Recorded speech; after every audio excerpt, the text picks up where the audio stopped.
We gather at this conference, of course, to discuss security, and normally we mean threats to our external security. I see many great military leaders gathered here today.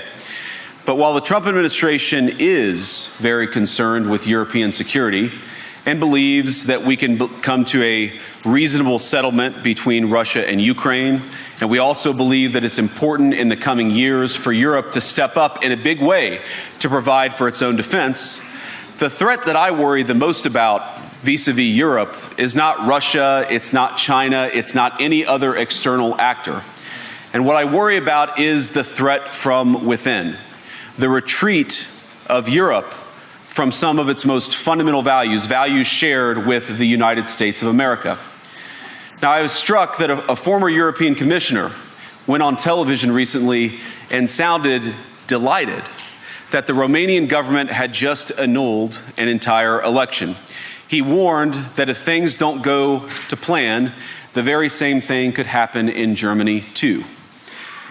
Now, these cavalier statements are shocking to American ears. For years, we've been told that everything we fund and support is in the name of our shared democratic values. Everything from our Ukraine policy to digital censorship is billed as a defense of democracy. But when we see European courts canceling elections and senior officials threatening to cancel others, we ought to ask whether we're holding ourselves to an appropriately high standard. And I say ourselves because I fundamentally believe that we are on the same team. We must do more than talk about democratic values, we must live them. Now, within living memory of many of you in this room, the Cold War positioned defenders of democracy against much more tyrannical forces on this continent. And consider the side in that fight that censored dissidents, that closed churches, that canceled elections. Were they the good guys? Certainly not. And thank God they lost the Cold War. They lost because they neither valued nor respected all of the extraordinary blessings of liberty. The freedom to surprise, to make mistakes, to invent, to build. As it turns out, you can't mandate innovation or creativity, just as you can't force people what to think, what to feel, or what to believe. And we believe those things are certainly connected. And unfortunately, when I look at Europe today, it's sometimes not so clear what happened to some of the Cold War's winners. I look to Brussels, where EU commissars warn citizens that they intend to shut down social media during times of civil unrest the moment they spot what they've judged to be, quote, hateful content. Or to this very country, where police have carried out raids against citizens suspected of posting anti-feminist comments online as part of, quote, combating misogyny on the internet, a day of action. I look to Sweden, where 2 weeks ago the government convicted a Christian activist for participating in Koran burnings that resulted in his friend's murder. And as the judge in his case chillingly noted, Sweden's laws to supposedly protect free expression do not, in fact, grant, and I'm quoting, a free pass to do or say anything without risking offending the group that holds that belief. And perhaps most concerningly, I look to our very dear friends, the United Kingdom, where the backslide away from conscience rights has placed the basic liberties of religious Britons in particular in the crosshairs. A little over 2 years ago, the British government charged Adam Smith Connor, a 51-year-old physiotherapist and an Army veteran, with the heinous crime of standing 50 meters from an abortion clinic and silently praying for 3 minutes. Not obstructing anyone, not interacting with anyone, just silently praying on his own. And after British law enforcement spotted him and demanded to know what he was praying for, Adam replied simply, it was on behalf of the unborn son he and his former girlfriend had aborted years before. Now, the officers were not moved. Adam was found guilty of breaking the government's new buffer zones law, which criminalizes silent prayer and other actions that could influence a person's decision within 200 meters of an abortion facility. He was sentenced to pay thousands of pounds in legal costs to the prosecution. Now, I wish I could say that this was a fluke, a one-off crazy example of a badly written law being enacted against a single person. But no, this last October, just a few months ago, the Scottish government began distributing letters to citizens whose houses lay within so-called safe access zones, warning them that even private prayer within their own homes may amount to breaking the law. Naturally, the government urged readers to report any fellow citizens suspected guilty of thought crime.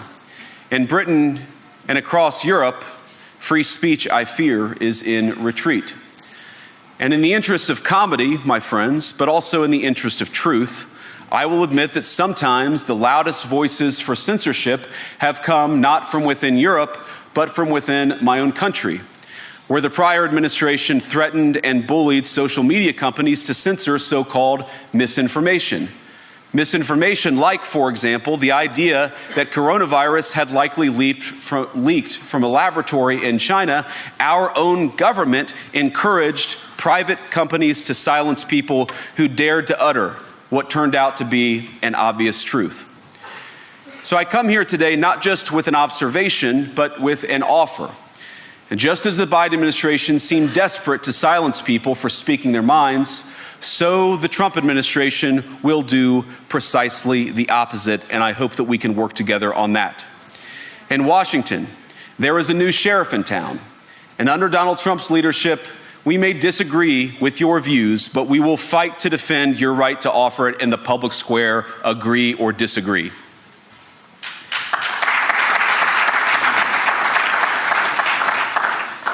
Now, we're at the point, of course, that the situation has gotten so bad that this December, Romania straight up canceled the results of a presidential election based on the flimsy suspicions of an intelligence agency and enormous pressure from its continental neighbors. Now, as I understand it, the argument was that Russian disinformation had infected the Romanian elections.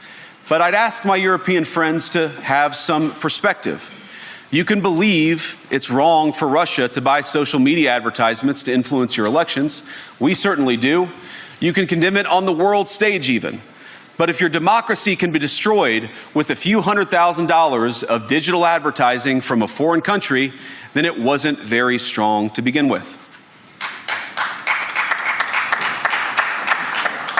Now, the good news is that I happen to think your democracies are substantially less brittle than many people apparently fear. And I really do believe that allowing our citizens to speak their mind will make them stronger still. Which, of course, brings us back to Munich, where the organizers of this very conference have banned lawmakers representing populist parties on both the left and the right from participating in these conversations.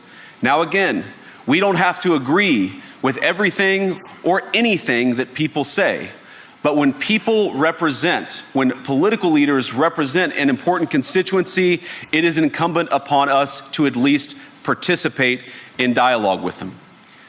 Now, to many of us on the other side of the Atlantic, it looks more and more like old entrenched interests hiding behind ugly Soviet-era words like misinformation and disinformation, who simply don't like the idea that somebody with an alternative viewpoint might express a different opinion or, God forbid, vote a different way or, even worse, win an election.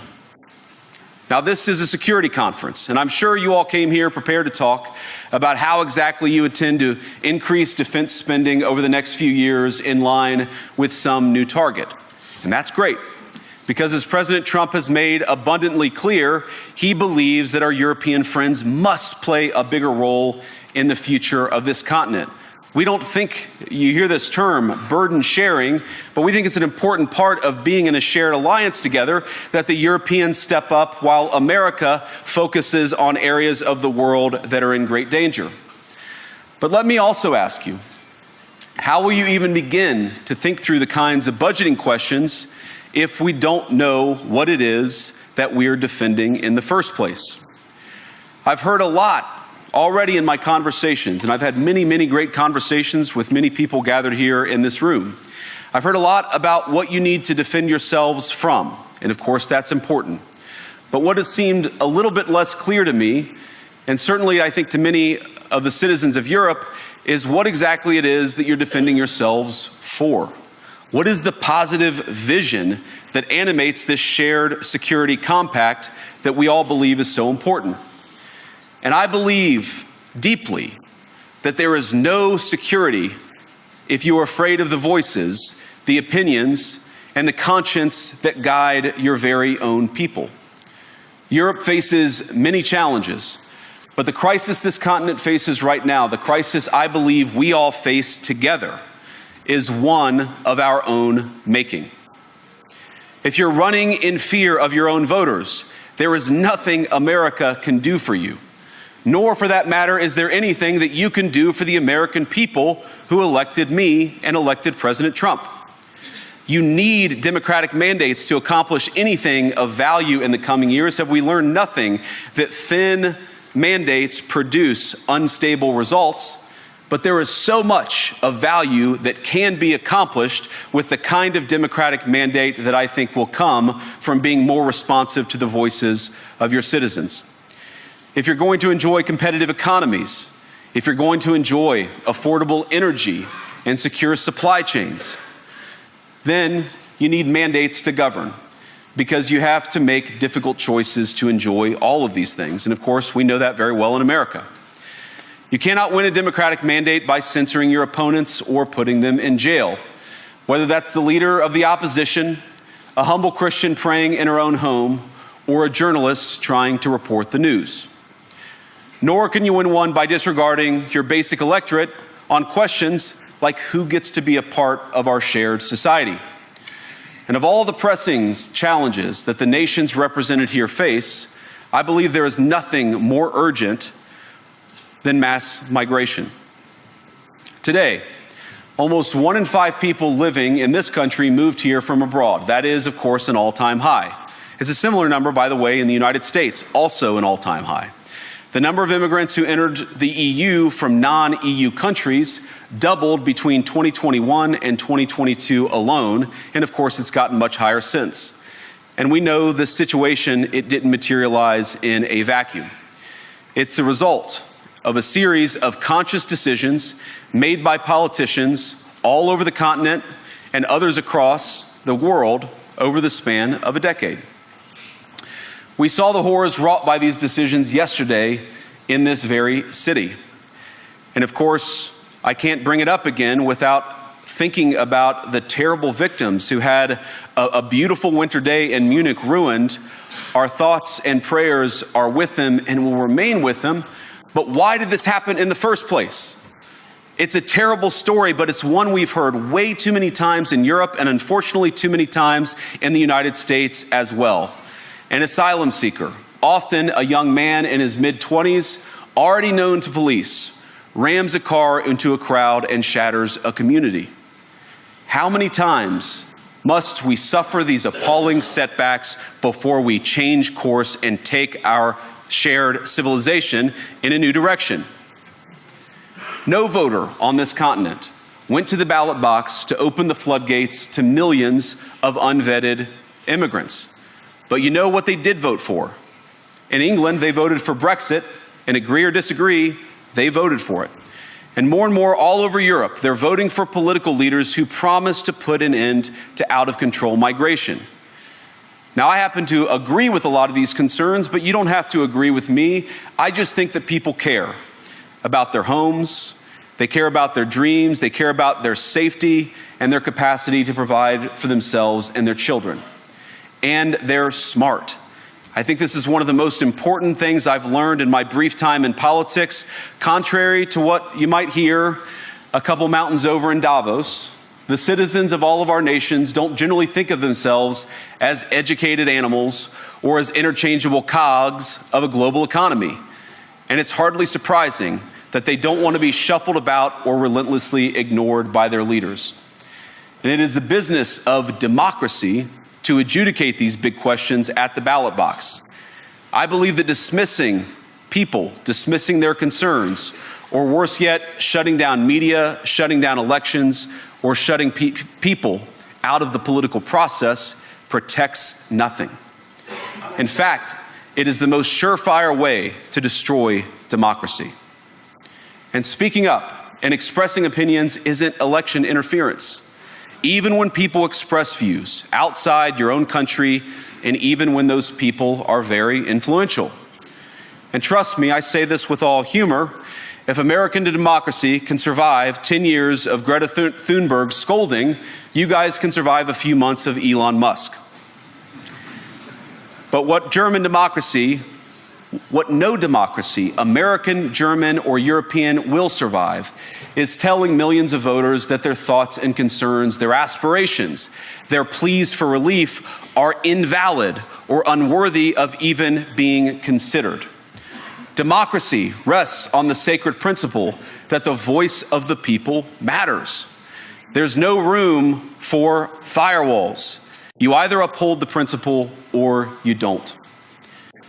Europeans, the people, have a voice.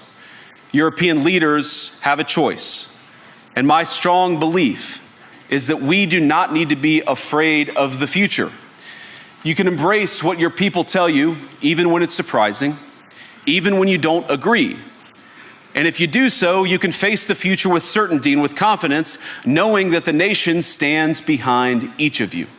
And that, to me, is the great magic of democracy. It's not in these stone buildings or beautiful hotels. It's not even in the great institutions that we have built together as a shared society.